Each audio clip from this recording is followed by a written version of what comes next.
ფრანკფურტის გოეთეს უნივერსიტეტისა და მაქს პლანკის ინსტიტუტის მეცნიერებმა კიბოს სხეულში გავრცელების პროცესი ამოხსნეს. როგორც ახალმა კვლევამ დაადგინა, მეტასტაზები ადამიანის სხეულში მცირე ზომის სისხლძარღვებში გადაადგილდებიან.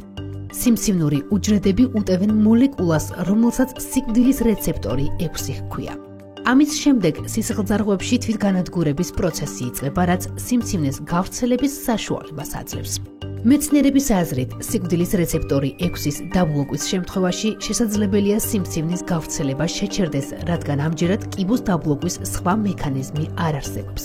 მეტასტაზების გავრცელების შეჩერება კიბოს მკურნალობაში სერიოზული წინსვლა იქნება, რადგან ამ დაავადების სიკვდილიანობა, როგორც წესი გამოწვეულია არა პირველადი წარმონაქმნის, არამედ სხეულში გავრცელებით. სისხლძარღვების კედლების გარღვევის შემდეგ მეტასტაზები ენდოთელიუმის უჯრედებს უტევენ. უჯრედების ეს ფენა ქმნის სისხლსა და ლიმფურ კაპილარებს. ამ დროს ეგრეთ წოდებული ნეკროპტოზისი, ანუ დაპროგრამებული სიკვდილი მიმდინარეობს. მეცნიერების თქმით, ეს პროცესი სიკვდილის რეცეპტორი 6-ის მოლეკულის დაზიანების შედეგად იწყება, რა დროსაც მეტასტაზებს ეძლებათ საშუალება თავისუფლად იმოძრაონ სისხლძარღვებში და სუსტ უჯრედებს შეუტიონ. აღნიშნულ პროცესს გერმანელი მკვლევარები თაგვებზე ცდების ჩატარებისას დააკვირდნენ. გენეტიკურად მოდიფიცირებულ თაგვებში, რომელთა სისხლძარღვებშიც DR6 დაბლოკილი იყო, მეტასტაზები ნაკლებად გავრცელდა და შესაბამისად ნეკროპტოზისის პროცესიც ნაკლებად წარიმართა. კიბოს გავრცელების მეთოდის შესახებ მეორე ვერსიაც არსებობს. კალიფორნიის უნივერსიტეტის მეცნიერები ფიქრობენ, რომ მეტასტაზებს სისხლძარღვების გარეთაც შეუძლიათ გადაადგილება.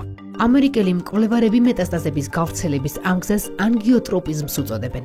მათი აზრით, მელანომას მეტასტაზებს აქვთ უნარი სისხლძარღვების გარე კედლებიდან ჩამოეკიდონ და ისე გავრცელდნენ სხეულში, რა დროსაც ისინი ქიმიოთერაპიასაც გადაურჩებიან და არც DR6-ის დაბლოკვა შეაჩერებთ. როგორც ეს ორი კვლევა ადასტურებს, კიბოს უჯრედები ერთმანეთისგან განსხვავდებიან და შესაბამისად დაავადებასთან ბრძოლის წარმატებით გაგრძელება დამოკიდებულია იმაზე, თუ რამდენი გვეცოდინება მასზე.